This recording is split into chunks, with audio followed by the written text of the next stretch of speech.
If you're a newer insurance agent and your confidence disappears every time that you don't close, then this video is for you. And again, a lot of the times it's not because you're bad at sales, but it's because you were never taught how confidence is built in the insurance industry. And what a lot of agents do when they first come in is they have a lot of energy, they have a lot of confidence at the very beginning, and that confidence is tied to their outcomes, right? So if they're closing deals, if they're setting appointments, if they're generating traction for their business. And a lot of times when you're a new agent, what ends up happening with your business, right? You might have a good month or even a good week, and sometimes you might not have a good week. Other times you might have another great week and another bad week, right? And so there's a lot of volatility that comes with the insurance business, especially when you're new. And so what does that do to your confidence, right? It does the same thing. It goes up. So you're confident here, you're not confident here. You're confident here, you're not confident here. And that in itself, you could be the most talented agent in the world, but that's when you start to doubt yourself. That's when you start to say, well, is this, position really for me? Is this job really for me to begin with? And a lot of times the emotional volatility that you go through when you're in that, and so that emotion, or that at least that emotional state that you're in, and that inconsistency of your emotions because of that is something that every client can hear. And not only can they hear that, but they can also feel that as well. A lot of times, the most cool, calm, collected, the people that are the most successful in the industry are the ones that even at these points, right? Even at these low points, and even if we keep this going, right? And it looks something like this, or even if it looks like this, right? The people that are at these low points, right? The top producers, let's say they're not at their weekly average for the week, or let's say they're behind on their numbers. They're still very high in their confidence. They're very, very confident that they're going to eventually end with whatever outcome that they desire. And that confidence alone is why they're able to succeed at such a high level in the industry, despite what the outcome might be, okay? For the agents, for you guys that come in, you might not have the resources, you might not have all the confidence, or at least you're tying your confidence to getting an extra sale, getting an extra deal, making sure that you can just stay ahead or just stay on track. The client is going to be able to feel it on every single call, right? So when you are on the phone and you feel that level of neediness, when the prospects feel the level of neediness, they know right now when you are at this emotional state that every single question or every single objection or everything that they might be curious about, at least to know, or maybe not ready to purchase, they can feel that before you even say a word. They know, right? A lot of times the top producers, when you think of a top producer, when you close your eyes, maybe they're in your office, maybe they're not in your office, but when you visualize a top producer, what are some characteristics that you can think of, right? So if we have, let's say, a top producer, right? And you think of traits, what are they? They're calm, they're confident, which is obviously what we're discussing today. They are smart, or at least knowledgeable on the product, right? They're concise. They keep things very short, sweet, and to the point. And they don't chase, right? They don't chase deals. They don't sit there, and if someone does not want to buy, they know it's not because they're not confident in the sale, or it's because they're emotional, or it's all these extra things. It's simply because it wasn't, they did their due diligence and they made sure that they did everything possible to make sure that person would buy. And if they don't buy, there's going to be another deal that does. Now, for those of you that are struggling with this, right? And you're looking at it where, okay, well, how do I know if I am at a point where I'm tying my confidence to my outcomes? Well, a lot of times when you are doing such, at least on the phones, you are someone that is over-explaining, okay? So you're over-explaining, meaning when someone gives you an objection, you are giving them the longest possible answer that you could find. What else are you doing, right? You are also creating, or you're forcing urgency. So if someone tells you that they can't make a decision because they have to wait on their employer to see if they're going to match their benefits or if they're going to get a stipend, because you have not closed a deal in a while, you are forcing that urgency from the client, saying, we got to get an application in, or you're hard closing them without really knowing if this plan is for them or if timing wise it's for them at this moment.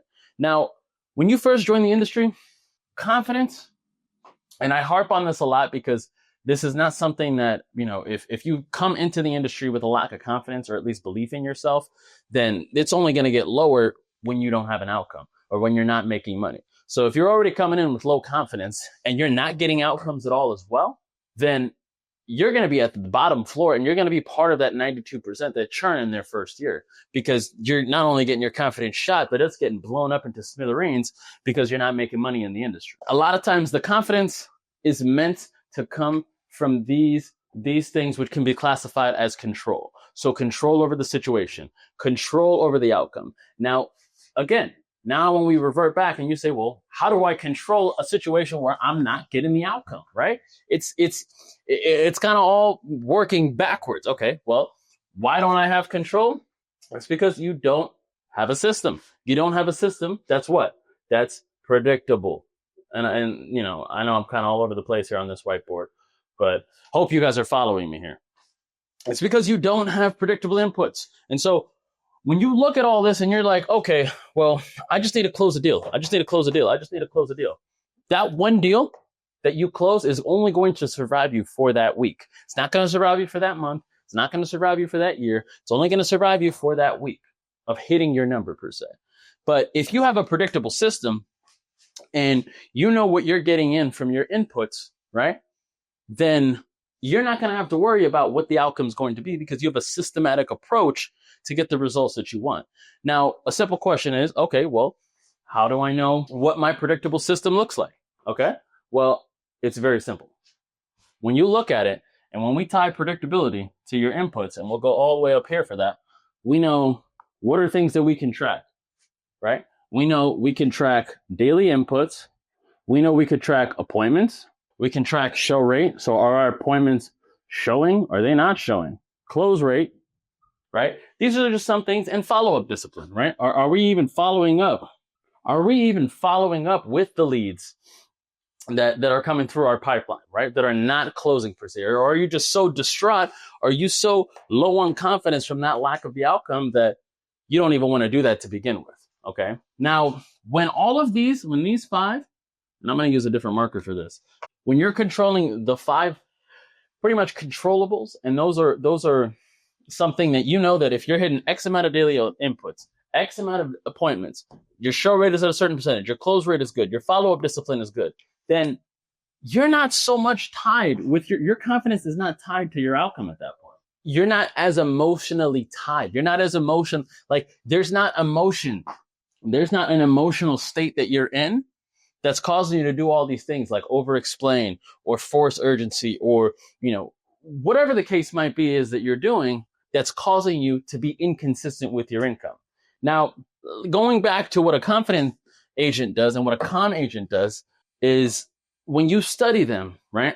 It's not as if they're just calm people and they know how to keep calm and they're just smart. They're just better salespeople than me. I hate that phrase because salespeople, to me, anybody can be a salesperson. If you are fitting these things, if you are calm, confident, knowledgeable, concise, you don't chase the deal, and you have control over the situation with a predictable system, anybody can be a top producer. Anybody can keep their income to a point where it's consistent, right? But if you're someone that's looking at it and you're operating from a place of uncertainty, you don't know when the next deal is going to come from, right? Then of course you're going to over-explain. Of course you're going to force urgency. Of course you're going to do things you normally wouldn't do just to get that extra sale, just to squeeze that app that may or may not go through because you don't have a predictable system in place.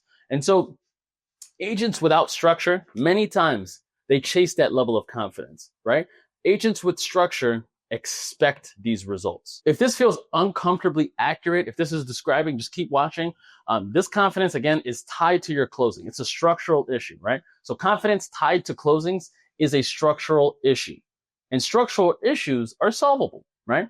And if you watch the video here, this will hopefully give you some clarity. If you guys want to work a little bit more in detail on how exactly we're able to do that and monitor those numbers, click the link in the description, book a call, and we can discuss that. So again, guys, just to recap, confidence, is tied to your outcome when you are struggling as a producer. So if your confidence is low, it's because you cannot predict an outcome. How do you predict your outcomes? Well, you have to have control over the situation. How do you have control over the situation? You get a predictable system, which is tracking your daily inputs, your appointments, your show rate, your close rate, and your follow-up discipline.